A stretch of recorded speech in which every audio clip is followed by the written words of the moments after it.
നമസ്കാരം, gadgets one മലയാളത്തിലേക്ക് സ്വാഗതം. എൻ്റെ first time face revealed video ആണ്. അപ്പോൾ ഈ ചാനല് ഞാൻ എങ്ങനെയാണ് തുടങ്ങിയത്, എങ്ങനെയാണ് ഈ ചാനല് ഞാൻ സ്റ്റാർട്ട് ചെയ്തിട്ട് ഇതുവരെ 26,000 സബ്സ്ക്രൈബർ വരെ ഞാൻ എങ്ങനെ വളർത്തിയെടുത്തു എന്നുള്ള കുറച്ച് ഓവർവ്യൂ ആണ് നിങ്ങൾക്ക് ഇന്ന് പറഞ്ഞുതരാൻ പോകുന്നത്. അപ്പോൾ എൻ്റെ പേര് നിങ്ങൾക്ക് അറിയാത്തവർക്കായിട്ട് പറയാണ്. എൻ്റെ പേര് അമൽ ഗോപാൽ.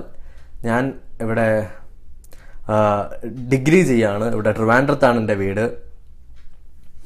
ഫസ്റ്റ് ടൈം ഞാൻ യൂട്യൂബ് ടെക് ചാനൽ അല്ലെങ്കിൽ ഒരു ടെക് ചാനൽ തുടങ്ങണമെന്ന് ഉദ്ദേശിക്കുന്ന ടൈം എന്ന് പറയുന്നത്, ഞാൻ ടെക് ടോക്ക് മലയാളം എന്ന് പറഞ്ഞൊരു യൂട്യൂബ് ചാനൽ എങ്ങനെയാണ് ഫോൺ റൂട്ട് ചെയ്യുന്നുള്ളത് ഒരു വീഡിയോ കാണാനുണ്ടായി.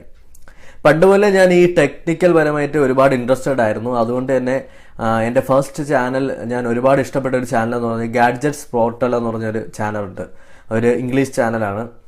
അപ്പോൾ അതിൽ ഒരുപാട് റിവ്യൂസും ഗെയിമിംഗ് റിവ്യൂസൊക്കെ നടത്തുന്നുണ്ട്. അത് കണ്ടിട്ടാണ് ഞാൻ ഇൻസ്പയർഡ് ആവുന്നത്. അപ്പോൾ അത് വെച്ചിട്ടാണ് ഞാൻ എൻ്റെ ചാനലിൽ ഗാഡ്ജറ്റ്സ് എന്നൊരു പേര് തന്നെ കണ്ടെത്തിയത്. ഞാൻ ഒരുപാട് പേരൊക്കെ അന്വേഷിച്ച് നടക്കുന്ന സമയത്ത് എനിക്ക് വലുതായിട്ട് പേരൊന്നും കിട്ടാൻ സാധിച്ചില്ല. എന്ന് വെച്ചാൽ ഞാൻ ഒരുപാട് പേര് നോക്കിയെങ്കിലും എല്ലാത്തിൽ നിന്നും ഒരു ചാനൽ നമ്മുടെ മലയാളത്തിൽ തന്നെ ഒരുപാട് ചാനലുണ്ട്. അപ്പോൾ കുറച്ച് ഡിഫറെൻ്റ് ആയിട്ടുള്ള ഒരു ചാനൽ ചെയ്യണമെന്ന് വെച്ചിട്ടാണ് ഗാഡ്ജറ്റ്സ് വൺ മലയാളം എന്ന ഒരു ചാനൽ തന്നെ തുടങ്ങിയത്. ചാനൽ തുടങ്ങി ആദ്യം ഞാൻ ഇംഗ്ലീഷിൽ വീഡിയോ ഇടാമെന്ന് വിചാരിച്ചു. അങ്ങനെ 2 വീഡിയോ ഞാൻ ഇംഗ്ലീഷിലിട്ടു. ആദ്യം ഇട്ട വീഡിയോ എന്ന് പറഞ്ഞാൽ റിയൽ റേസിംഗ് 3യുടെ ഹാക്ക്, അതിൻ്റെ ഒരു സ്ക്രീൻ റെക്കോർഡ് ചെയ്ത് എൻ്റെ ഫോണിൽ, എൻ്റെ സാംസങ് ഗാലക്സി J7 എന്ന ഫോണിൽ സ്ക്രീൻ റെക്കോർഡ് ചെയ്താണ് ഞാൻ ഇട്ടത്.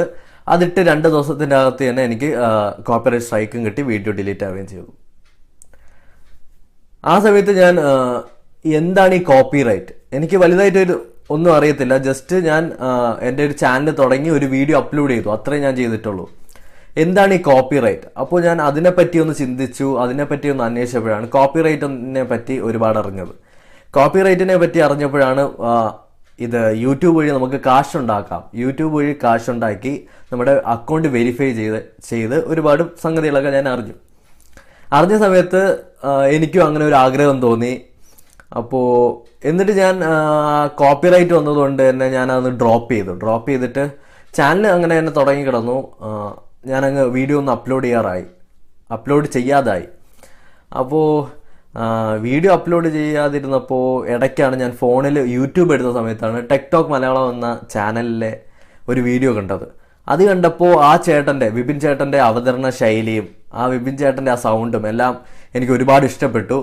ആ ചാനലിലെ എല്ലാ വീഡിയോസും വീഡിയോസ് കണ്ടിട്ട് ഒരുപാട് സബ്സ്ക്രൈബേഴ്സൊക്കെ ഉണ്ട്, ഒരുപാട് വ്യൂസും ഉണ്ട്. അതൊക്കെ കണ്ട് ഞാനിങ്ങനെ ഇൻസ്പയർഡ് ആയിട്ട് ചാനലിൽ വീഡിയോസ് ഇടാനായിട്ട് ആരംഭിച്ചു.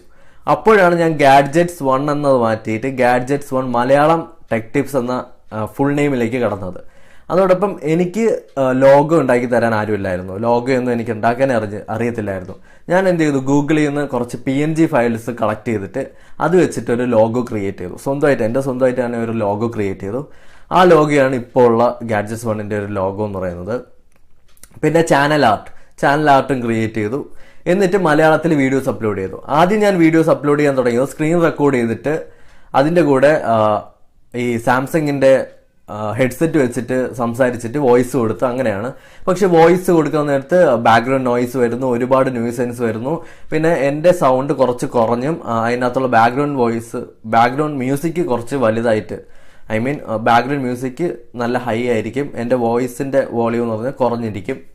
അങ്ങനെ ഒരുപാട് എൻ്റെ പഴയ വീഡിയോസൊക്കെ നിങ്ങൾ എടുത്തു നോക്കുകയാണെങ്കിൽ ഒരുപാട് അങ്ങനത്തെ മിസ്റ്റേക്സ് ഉണ്ട്. ഇപ്പോഴും ആൾക്കാർ ഒരുപാട് മിസ്റ്റേക്സ് പറയുന്നുണ്ട്. ആ സമയത്താണ് എനിക്കൊരു iPhone 5s കിട്ടിയത്. എൻ്റെ അച്ഛൻ എനിക്കൊരു iPhone 5s മേടിച്ചു തന്നു. iPhone 5s മേടിച്ചിരുന്ന സമയത്ത് എനിക്ക് അതിൻ്റെ കൂടെ ആപ്പിളിൻ്റെ ഒരു ഹെഡ്ഫോൺ കിട്ടി. ആപ്പിളിൻ്റെ ഹെഡ്ഫോൺ കിട്ടിയ സമയത്ത് എനിക്ക് അത് കണക്ട് ചെയ്തിട്ട് ചെയ്യുമ്പോൾ കുറച്ചുകൂടി ഒന്ന് ബാക്ക്ഗ്രൗണ്ട് നോയ്സ് ഒക്കെ ഡിമ്മായിട്ട് എൻ്റെ വോയിസ് കുറച്ചുകൂടി വോളിയത്തിൽ കേൾക്കാൻ പറ്റുന്നുണ്ട്.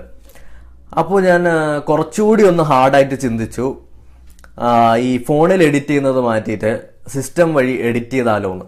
അങ്ങനെ ഞാൻ തിരഞ്ഞുകൊണ്ടിരിക്കുന്ന സമയത്താണ് എൻ്റെ സിസ്റ്റം എന്ന് പറയുന്നത് ഒരു ഓൾഡ് സിസ്റ്റമാണ്, ഒരു ഡപ്പ സിസ്റ്റമാണ്. സത്യം പറഞ്ഞാൽ ഇന്റൽ പെൻഡുലം ആണ് അതിൻ്റെ പ്രൊസസ്സർ എന്ന് പറയുന്നത്. പണ്ടത്തെ പ്രൊസസ്സറാണ്, ഗ്രാഫിക് കാർഡ് ഇല്ല, ഒരു 4 GB റാം മാത്രമാണ് അതിനെ ഇത്രയും നാൾ പിടിച്ച് നിർത്തിയിരിക്കുന്നത്. ആ സമയം ഞാൻ ഒരുപാട് വീഡിയോ എഡിറ്റേഴ്സ് നോക്കി, എല്ലാം എൻ്റെ സിസ്റ്റത്തിൽ കംഫർട്ടബിൾ അല്ല. അതുകൊണ്ട് തന്നെ എൻ്റെ സിസ്റ്റം സ്ലോ ആവുന്നുണ്ട്. അപ്പോഴാണ് VSDC എഡിറ്റർ എന്ന് പറഞ്ഞ ഒരു എഡിറ്റർ ഞാൻ പരിചയപ്പെട്ടത്. അതൊരു ഫ്രീ വെയർ എഡിറ്ററാണ്. ഞാനത് ഡൗൺലോഡ് ചെയ്തു, യൂസ് ചെയ്തപ്പോൾ ആദ്യമൊന്നും എനിക്ക് ഒന്നും പിടികിട്ടിയില്ല. എനിക്കെന്തോ ഞാൻ ഏതോ അന്യഗ്രഹത്തിൽ പോയ ഒരു ഫീലായിരുന്നു. പിന്നെ പയ്യെ പതുക്കെ ഞാൻ അത് ഇങ്ങനെ പഠിച്ച് വന്നു. അതിലെങ്ങനെയാണ് എഡിറ്റ് ചെയ്യുന്നത്, വോയിസ് എങ്ങനെ കൊടുക്കാം, അതിൽ കളർ ടോൺ എങ്ങനെ അഡ്ജസ്റ്റ് ചെയ്യാം, അങ്ങനെയൊക്കെ പഠിച്ചു വന്നു. അപ്പോൾ ഞാൻ കുറച്ചുകൂടി ഒന്ന് ചിന്തിച്ച് ഫോണിൻ്റെ സ്ക്രീന്, ചുമ്മാ ഒരു സ്ക്രീൻ റെക്കോർഡർ ഇടാതെ ഒരു ഫോണിൻ്റെ സ്ക്രീനും കൂടി കാണിച്ച് അതിൽ സ്ക്രീൻ റെക്കോർഡർ ഇട്ട് വീഡിയോ ചെയ്യാമെന്ന് വിചാരിച്ചു. അങ്ങനെ വീഡിയോ ചെയ്തു. അപ്പോൾ അത്യാവശ്യം വ്യൂസും ലൈക്കൊക്കെ വരുന്നുണ്ട്. ആ സമയത്താണ് ഞാൻ എങ്ങനെയാണ് മറ്റൊരാളുടെ ഫോൺ ഹാക്ക് ചെയ്യാന്നുള്ളൊരു വീഡിയോ ഇട്ടത്. ആ വീഡിയോ വൈറലായി. എനിക്കൊരു 1000 സബ്സ്ക്രൈബേഴ്സ് എത്തുന്നതിന് മുന്നേ തന്നെ ആ വീഡിയോ വൈറലായി. ആ വീഡിയോ വൈറലായത് കാരണം എനിക്ക് ഒരുപാട് സബ്സ്ക്രൈബേഴ്സ് കിട്ടി. 1000 സബ്സ്ക്രൈബേഴ്സ് ആയതിൽ നിന്ന് എനിക്ക് ഒരു മാസം കൊണ്ട് എനിക്ക് 10,000 സബ്സ്ക്രൈബറിലേക്ക് എത്തി. ആ സമയത്താണ് ഞാൻ നിഖിൽ കണ്ണഞ്ചേരി എന്ന് പറഞ്ഞ ചേട്ടനെ പരിചയപ്പെടുന്നത്. യൂട്യൂബറാണ്. ഒരു ഗ്രൂപ്പുണ്ട്, നമുക്കൊരു യൂട്യൂബേഴ്സിൻ്റെ ഒരു ഗ്രൂപ്പുണ്ട്. അപ്പോൾ ചേട്ടനാണ് പറഞ്ഞത്, ഇങ്ങനെയുള്ള കണ്ടന്റ്, ഹാക്കിംഗ് കണ്ടന്റ് ഒന്നും ഇടാൻ പാടില്ല, അത് നമ്മുടെ ചാനലിനെ ദോഷം ചെയ്യും. അതുകൊണ്ട് തന്നെ ഞാൻ ആ 2 വീഡിയോ ഡിലീറ്റ് ചെയ്ത സമയത്ത് എൻ്റെ സബ്സ്ക്രൈബർ വരുന്ന കൗണ്ടിൻ്റെ അളവ് കുറച്ച് പതുക്കെയാണ് സബ്സ്ക്രൈബർ വരാൻ തുടങ്ങിയത്. അപ്പോൾ ഞാൻ എന്ത് ചെയ്തു, ഓക്കെ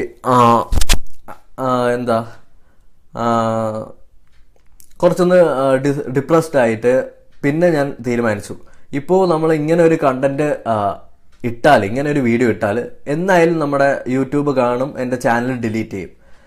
അത് വരാതിരിക്കാനായിട്ട് ഞാൻ നല്ല കണ്ടന്റ് മാത്രം ഇടാൻ തുടങ്ങി. നല്ല കണ്ടന്റും ആപ്ലിക്കേഷൻസ്, ഒരുപാട് ആപ്ലിക്കേഷൻസ് പരിചയപ്പെടുത്താൻ തുടങ്ങി. എനിക്ക് ആപ്ലിക്കേഷൻസ് പരിചയപ്പെടുത്തുന്നത് ഒരുപാട് ഇഷ്ടമാണ്. അതുകൊണ്ട് തന്നെ ഒരുപാട് ആപ്ലിക്കേഷൻ്റെ വീഡിയോ ആണ് ഞാൻ കൂടുതലായിട്ടും ചെയ്തിട്ടുള്ളത്. ഒരുപാട് പേര് എൻ്റെ അടുത്ത് ചോദിച്ചിട്ടുണ്ട് എന്തുകൊണ്ട് ആപ്ലിക്കേഷൻസിൻ്റെ വീഡിയോസ് മാത്രമായിട്ട് ചേട്ടൻ ചെയ്യുന്നതെന്ന്. എനിക്ക് ആപ്ലിക്കേഷൻസൊക്കെ പുതിയ ആപ്ലിക്കേഷൻസൊക്കെ പരിചയപ്പെടുത്താൻ ഇഷ്ടമാണ്. അതുകൊണ്ടാണ്. പിന്നെ എൻ്റെ റവന്യൂവിനെ പറ്റി പറയുകയാണെങ്കിൽ ഒരുപാട് പേര് എൻ്റെ അടുത്ത് കേട്ടിട്ടുണ്ട്, ചേട്ടൻ എത്ര രൂപ മാസം കിട്ടും, എത്ര രൂപ സമ്പാദിക്കുന്നുണ്ട്. എനിക്ക് ഇതുവരെ എൻ്റെ കയ്യിൽ യൂട്യൂബിൽ നിന്നായിട്ട് ഒരു രൂപ പോലും എൻ്റെ കയ്യിൽ കിട്ടിയിട്ടില്ല. അക്കൗണ്ടിൽ കിടപ്പുണ്ട്, പക്ഷെ അത് ട്രാൻസ്ഫർ ആയിട്ടൊന്നുമില്ല. അപ്പോൾ കുറച്ച് സ്ലോ പ്രൊസീജിയർ തന്നെയാണ്. പിന്നെ ഇങ്ങനെയാണ് ഞാൻ എൻ്റെ യൂട്യൂബ് ചാനൽ സ്റ്റാർട്ട് ചെയ്ത് കഴിഞ്ഞിട്ട് എനിക്ക് ഒരുപാട് നല്ല റെസ്പോൺസ് തന്നെയാണ് കിട്ടിയത്. ഒരുപാട് ഫ്രണ്ട്സിനെയൊക്കെ കിട്ടി, ഒരുപാട് നല്ല റെസ്പോൺസ് കിട്ടി. അതുമാത്രമല്ല, ഒരുപാട് യൂട്യൂബേഴ്സിനെ പരിചയപ്പെടാൻ പറ്റി. പിന്നെ എൻ്റെ ഫേവറേറ്റ് യൂട്യൂബർ എന്ന് പറയുന്നത് മലയാളം ടെക്കാണ്. കാരണം എന്താണെന്ന് വെച്ചാൽ അതിലെ അജിത്ത് എനിക്ക് പേഴ്സണലായിട്ട് അറിയാം. ഞാൻ ഒരു ആവശ്യത്തിന് വേണ്ടി പരിചയപ്പെട്ടതാണ്. അതേസമയം ഞാനുമായിട്ട് എപ്പോഴും ഒരു കോണ്ടാക്റ്റ് ഉള്ള ഒരു പേഴ്സണാണ്. അതുമാത്രമല്ല, നല്ല ഹൈ ക്വാളിറ്റി കണ്ടന്റ്സ് ആണ്. ആ ചാനൽ നിങ്ങൾ നോക്കുകയാണെങ്കിൽ ഹൈ ക്വാളിറ്റി കണ്ടന്റ്സ് ആണ്. ഞാനൊരു കാർഡ് കൊടുത്തേക്കാം, അല്ലെ ലിങ്കും താഴെയുണ്ട്, നിങ്ങൾ വേണമെങ്കിൽ പോയി ചെക്ക് ചെയ്ത് നോക്കുക. എൻ്റെ ഫേവറേറ്റ് ചാനൽ എന്ന് പറയുന്നത് മലയാളം ടെക്കി തന്നെയാണ്. കാരണം ഞാനുമായിട്ട് എന്നെ ഒരുപാട് സപ്പോർട്ട് ചെയ്യുന്നത്, ഞാനുമായിട്ട് ഒരുപാട് പേഴ്സണലി കുറച്ച് അടുപ്പമുള്ളൊരു ചാനൽ തന്നെയാണ്. അപ്പോൾ ഇതിൻ്റെ ഞാനിപ്പോൾ ഷോർട്ടായിട്ടേ ചെയ്യുന്നുള്ളൂ. ഇതിൻ്റെ പാർട്ട് 2 ഇനി വരുന്നുണ്ട്. എല്ലാം കൂടി ഒരു വീഡിയോയിൽ പറയാൻ പറ്റത്തില്ല, കാരണം ടൈം ലിമിറ്റ് ഉണ്ട്. ഞാൻ എൻ്റെ അടുത്ത വീഡിയോയിൽ ബാക്കി കാര്യങ്ങൾ പറയുന്നതായിരിക്കും. ഇങ്ങനെയാണ് ഞാൻ എൻ്റെ ചാനൽ സ്റ്റാർട്ട് ചെയ്തതെന്ന്. എൻ്റെ ചാനലിൻ്റെ തുടക്കം എന്ന് പറയുന്നത് ഇങ്ങനെയാണ് ഇപ്പോൾ കാണുന്ന ഈ ഗാഡ്ജറ്റ്സ് ഓൺ മലയാളം എത്തി നിൽക്കുന്നത്. ഇങ്ങനെയാണ് ഒരു സബ്സ്ക്രൈബറിൽ നിന്ന് 26,000 സബ്സ്ക്രൈബർ വരെ എത്തിയത് നിങ്ങളുടെ എല്ലാവരുടെയും ഒരുപാട് സപ്പോർട്ട് ഉള്ളത് കൊണ്ടാണ്. ഒരുപാട് പേര് എന്നെ സപ്പോർട്ട് ചെയ്യുന്നുണ്ട്.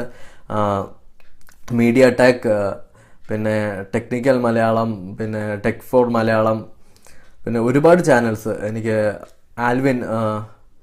ആർലിൻ വ്ളോഗ്, പിന്നെ Malayalam tech, tech talk Malayalam, ഒരുപാട് പേര് എന്നെ സപ്പോർട്ട് ചെയ്യുന്നുണ്ട്. നിഖിൽ കണ്ണഞ്ചേരി. അപ്പോൾ ഇവർക്കെല്ലാവർക്കും ഒരു ബിഗ് താങ്ക്സ് പറയാണ്. ഒരുപാട് എന്നെ ഇത്രയും വളർത്തിയത് നിങ്ങളൊക്കെയാണ്. നിങ്ങളാണ് എന്നെ ഇത്രയും ഇതുവരെ എത്തിച്ചത് നിങ്ങളാണ്. അപ്പോൾ എല്ലാ ക്രെഡിറ്റും നിങ്ങൾക്കാണ് ഞാൻ തരുന്നത്. എൻ്റെ അടുത്ത വീഡിയോയിൽ ബാക്കി വിശേഷങ്ങൾ അറിയാം. Thank you.